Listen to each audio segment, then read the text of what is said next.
Well, thank you very much for the invitation. I just about made it here, thanks to Peter Pan, actually, who is a miracle figure, as you know. Well, I followed Albrecht Ritschl's work with admiration for many years, but I confess that I missed his move to the London School of Economics, and it's perhaps a typical sign of departmentalism that we actually, in the history department at Columbia, have a very good relationship with your international history department and even have a dual degree in international history, but I think there hasn't been very much contact, and I think the seminar is also designed to build bridges between the different disciplines and subdisciplines.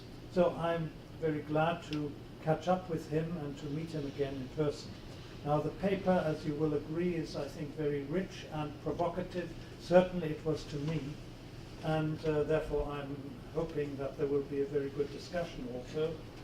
But above all, it shows him to be a very rigorous economic historian with a deep knowledge of economic reconstruction after 1945 in Europe and in Germany in particular, that I find very difficult to match, because those of you who know me a little bit, I'm not a rigorous economic historian.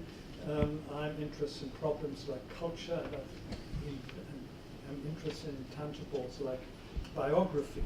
So all I can hope for is, in these 15-20 minutes that I believe I have, is to sort of add 3 points that I would feel are complementary to Albrecht Ritschl's arguments about the Marshall Plan. And the focus, my focus, is therefore on the first half of his paper, and I'm assuming that Brad will then come in as the economist and economic historian, rigorous in the second half. Now, I think he and I are on the same page with regard to one factor. What are the lessons learned and insights gained by America's strategic elites from the 1920s as they looked back from 1945 across the Second World War and the 1930s? And their question was, what went wrong and what is the task of post-war reconstruction that is to be tackled differently from what we did and what happened in the 1920s. But his starting point, as you know, is of course the Morgenthau Plan. And I agree with him entirely on what he sees as Morgenthau's views on what went wrong in Germany and in Europe after 1918, and he covers this especially on pages 4 and 5 of his papers. A very nice summary of the Morgenthauian view of history and what was to be learned from this. But I have 2 questions now for him. The first one is, did the Morgenthau really envisage, I quote him here, a mostly agricultural post-war Germany, end of quote? Does he disagree, therefore, with a number of political historians, Bernd Greiner, for example, and others, who argue that the Marshall Plan merely envisaged the destruction of Germany's war-making industries and potential capacity, especially in the Ruhr region, heavy industry. And that therefore, and that meant also longer supervisions of and longer controls of the implementation of this particular program. The second question I have is, he then speaks, I quote him again, of a watered down version implemented at Potsdam. And you saw the 3 gentlemen here a moment ago, and my question is, was Potsdam really not the last flicker of Morgenthauianism in post-war Europe at the time, namely the punitive approach to the German question? Instead, I think, should one not stress, this would be my argument, first of all, the huge interdepartmental battles that took place after the Quebec Conference in 1944 in Washington between the Treasury, Morgenthau's department, and the Justice Department on the one hand, and the War and State Departments on the other. And it seems to me, at least, that's the question I have of you, that the latter faction, group, won by 1945. And the clear evidence to me is, on the one hand, that Clay, who was, after all, the key person in the occupation administration from 1945, had a change of heart.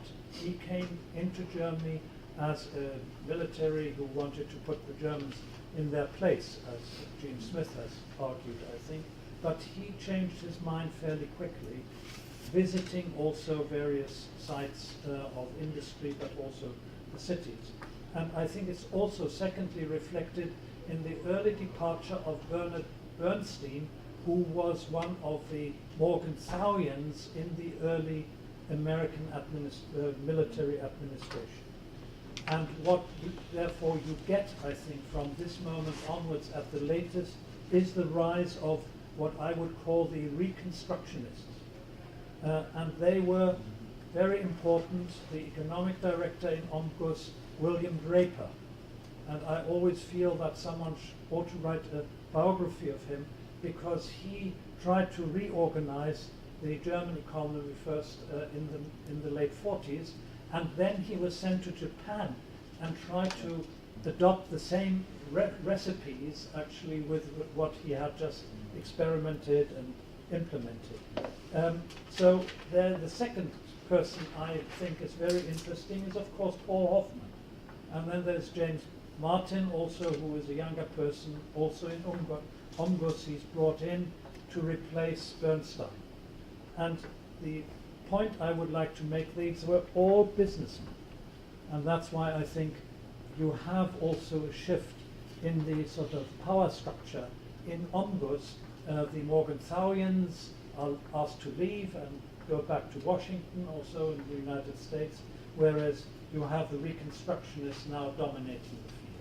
Well, if this is correct, what did this strategic elite, this group, want? And here I would argue there was also a learning process. And as you can see, I'm interested in learning of strategic elites from history also. There is a generational learning also, because that was a generation that was relatively young in the 1920s. John Foster Dulles was at the Paris Peace Conference, but they had come back critically, of course, wondering why were the 1920s ultimately a disaster, ending in 1929, and the 1930s, rise of National Socialism, and then we have the Second World War. And here I think it's very interesting that they thought to learn a different lesson from the Morgenthauians on page 4 and 5 that you thought about. Because Wall Street, and I think this is often forgotten, in 1920 was prepared to float a huge international loan of reconstruction. The private sector, if you like, having looked at Europe and how devastated it was, said, we must get together, and in Wall Street we do have the resources now, having come out of the First World War. But of course bankers are very cautious also always. They want guarantees if they go into this kind of a rather risky reconstruction loan. And of course, Congress was isolationist at the time, and Harding, who had just been elected president, was also sitting on his hands and didn't want to do anything, because both, they were Republicans after all, didn't want to risk taxpayers' money in case this international loan should fail and the American taxpayer would have to come in. So it seems to me that as a result of this, you now have this precarious attempt to bring the private sector in after 1923, the catastrophe of 1923, through the Dawes Plan, but it was no lasting stimulus, to use a contemporary word, for the European economies that was given after 1924. What you had, of course, in the meantime in this country is a boom, speculation that went through the roof in the 1920s in this country. I would have said even it was a kind of casino capitalism, which you had before, of course, it all went down the tubes again, as it did after the 1990s in this country in 2008.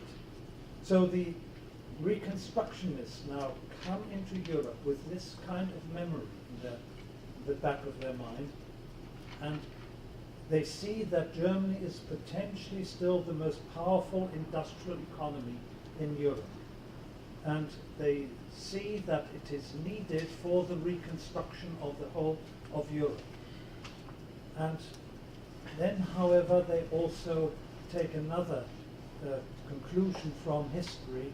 Mainly, they also see that it needs to be recast. German industry cannot be rebuilt in a literal sense, brick on brick, as it existed before 1933.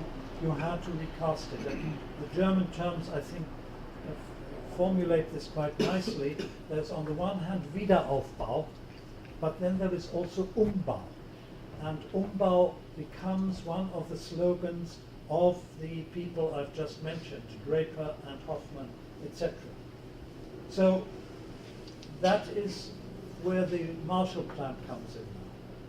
Abelshauser, as you also mentioned in your paper, I believe, tried to play down the significance of the Marshall Plan for this American reconstruction effort in Germany.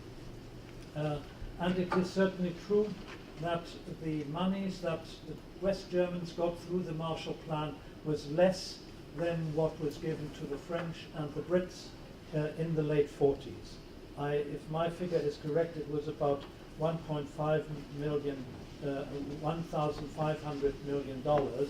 But unlike the 1920s, the Marshall Plan, and that's an important difference between 1920 and this international loan that I mentioned, is a public commitment, an official Washington commitment to the reconstruction of Europe. It's the public sector that comes in and encourages, of course, at the same time the private sector to come into this also, and therefore think about re-establishing old links, perhaps with German industry, but also making commitments and fresh investments in the German economy in the late 40s. So that is the first point.